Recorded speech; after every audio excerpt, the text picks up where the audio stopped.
इस वीडियो के अंदर हम टेक्निकल एनालिसिस में जितना वन कैंडलस्टिक पैटर्न है जिसके बारे में आपको जानकारी होना चाहिए वो सब कैंडलस्टिक पैटर्न का बेसिक फॉर्मेशन के बारे में डिटेल्स में समझाया है। तो आप अगर टेक्निकल एनालिसिस को सीख रहे हो तो ये वीडियो आपके लिए बहुत ही हेल्पफुल होगा। तो चलिए एक एक करके समझ लेते हैं। हैमर कैंडलस्टिक पैटर्न, इसका रियल बॉडी छोटा होता है।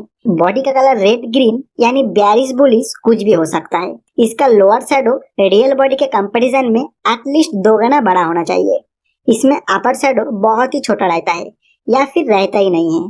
ये कैंडल कुछ सेशन डाउन ट्रेंड के बाद बने तो ही इसे हैमर पैटर्न माना जाता है और चार्ट के ऊपर इस तरह फॉर्मेशन के बाद एक बुलिश रिवर्सल को इंडिकेट करता है, मतलब प्राइस यहाँ से अपसाइड जाने का पॉसिबिलिटी रहता है।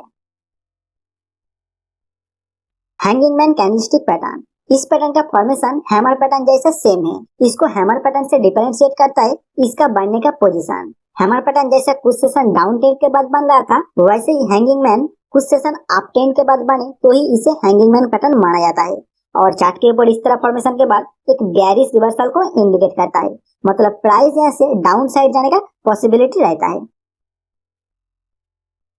इन्वर्टेड हैमर कैंडलस्टिक पैटर्न, ये पैटर्न का रियल बॉडी छोटा होता है। बॉडी का कलर रेड या ग्रीन कुछ भी हो सकता है। इसका अपर शैडो रियल बॉडी से एटलीस्ट 2 गुना होना चाहिए। लोअर शैडो या तो रहता नहीं या फिर बहुत ही छोटा रहता है। ये पैटर्न बनने से पहले कुछ सेशन डाउन ट्रेंड में हो तो ही इसे इन्वर्टेड हैमर पैटर्न माना जाएगा और चार्ट के ऊपर इस तरह फॉर्मेशन के बाद एक बुलिश रिवर्सल को इंडिकेट करता है। शूटिंग स्टार कैंडलस्टिक पैटर्न, इस पैटर्न का फॉर्मेशन इन्वर्टेड हैमर जैसा सेम है। इसको इन्वर्टेड हैमर से अलग करता है इसका बनने का पोजीशन। इन्वर्टेड हैमर कुछ सेशन डाउन ट्रेंड के बाद बन रहा था और ये कुछ सेशन अप ट्रेंड के बाद बने तो ही इसे शूटिंग स्टार पैटर्न माना जाता है। चार्ट के ऊपर इस तरह फॉर्मेशन के बाद एक बेयरिश रिवर्सल को इंडिकेट करता है। Spinning top and bottom candlestick pattern, इस पैटर्न का रियल बॉडी अपने प्रीवियस कुछ कैंडल का कंपैरिजन में छोटा होता है। बॉडी का कलर रेड या ग्रीन कुछ भी हो सकता है। इसका लोअर और अपर शैडो का साइज इसका रियल बॉडी के 2 गुना से कम होना चाहिए और दोनों शैडो का साइज ऑलमोस्ट बराबर होना चाहिए। इसका बनने का पोजीशन के हिसाब से स्पिनिंग टॉप और बॉटम कहा जाता है। जैसे ये अगर कुछ सेशन डाउन ट्रेंड के बाद बन रहा है तो इसे स्पिनिंग बॉटम कहा जाता है और चार्ट के ऊपर इस तरह फॉर्मेशन के बाद जो डाउन ट्रेंड चल रहा था उसका मोमेंटम में ब्रेक लग जाता है। अगर नेक्स्ट कोई कैंडल अच्छे वॉल्यूम के साथ इस स्पिनिंग बॉटम के हाई के ऊपर क्लोज कर देता है तो एक बुलिश रिवर्सल को इंडिकेट करता है और अगर एक कुछ सेशन अप ट्रेंड के बाद बन रहा है तो इसे स्पिनिंग टॉप पैटर्न कहा जाता है और चार्ट के ऊपर इस तरह फॉर्मेशन के बाद जो अप ट्रेंड चल रहा होता है उसका मोमेंटम में ब्रेक लग जाता है। अगर नेक्स्ट कोई कैंडल अच्छे वॉल्यूम के साथ इस कैंडल के लो के नीचे क्लोज कर जाता है तो एक बेयरिश रिवर्सल को इंडिकेट करता है। हाई वेव कैंडलस्टिक पैटर्न, इस पैटर्न का formation spinning top and bottom pattern जैसा ही है। इसको स्पिनिंग टॉप एंड बॉटम से डिफरेंशिएट करता है इसका अपर और lower shadow. Spinning top and bottom में अपर और लोअर शैडो रियल बॉडी के 2 गुना से कम होना चाहिए और हाई वेव पैटर्न में 2 गुना से ज्यादा होना चाहिए। ये पैटर्न अगर बॉटम में बन रहा है तो इसका इंटरप्रिटेशन स्पिनिंग बॉटम जैसा होगा और ये पैटर्न अगर टॉप में बन रहा है तो इसका इंटरप्रिटेशन स्पिनिंग टॉप जैसा होगा। बुलिश मारुबुजू कैंडलस्टिक पैटर्न, इस कैंडल का ओपन नीचे और क्लोज ऊपर होता है और एक परफेक्ट बुलिश मारुबुजू कैंडल में कोई अपर और लोअर शैडो नहीं होता है, मतलब ओपन बराबर लो एंड क्लोज बराबर हाई होता है। लेकिन प्रैक्टिकली हल्का सा अपर और लोअर शैडो रहने पर भी उसे बुलिश मारुबुजू कैंडल माना जाता है। इस पैटर्न का बनने का पोजीशन के हिसाब से अलग अलग इंटरप्रिटेशन निकल जाता है। जैसे ये अगर अप ट्रेंड के दौरान बन रहा है तो स्ट्रॉन्ग ट्रेंड कंटिन्यूएशन को इंडिकेट करता है और ये डाउन ट्रेंड के दौरान बन रहा है तो बुलिश रिवर्सल को इंडिकेट करता है। बेयरिश मारुबुजू कैंडलस्टिक पैटर्न, इस कैंडल का ओपन ऊपर और क्लोज नीचे रहता है और एक परफेक्ट बेयरिश मारुबुजू कैंडल में कोई अपर और लोअर शैडो नहीं रहता है, मतलब ओपन बराबर हाई और क्लोज बराबर लो होता है। लेकिन प्रैक्टिकली हल्का सा अपर और लोअर शैडो रहने पर भी उसे बेयरिश मारुबुजू कैंडल माना जाता है। इस पैटर्न का बनने का पोजीशन के हिसाब से अलग अलग इंटरप्रिटेशन निकल जाता है। जैसे ये अगर डाउन ट्रेंड के दौरान बन रहा है तो एक स्ट्रॉन्ग ट्रेंड कंटिन्यूएशन को इंडिकेट करता है और अगर अप ट्रेंड के दौरान बन रहा है तो बेयरिश रिवर्सल को इंडिकेट करता है। Bullish belt hold candlestick pattern, इसका ओपन नीचे और क्लोज ऊपर रहता है।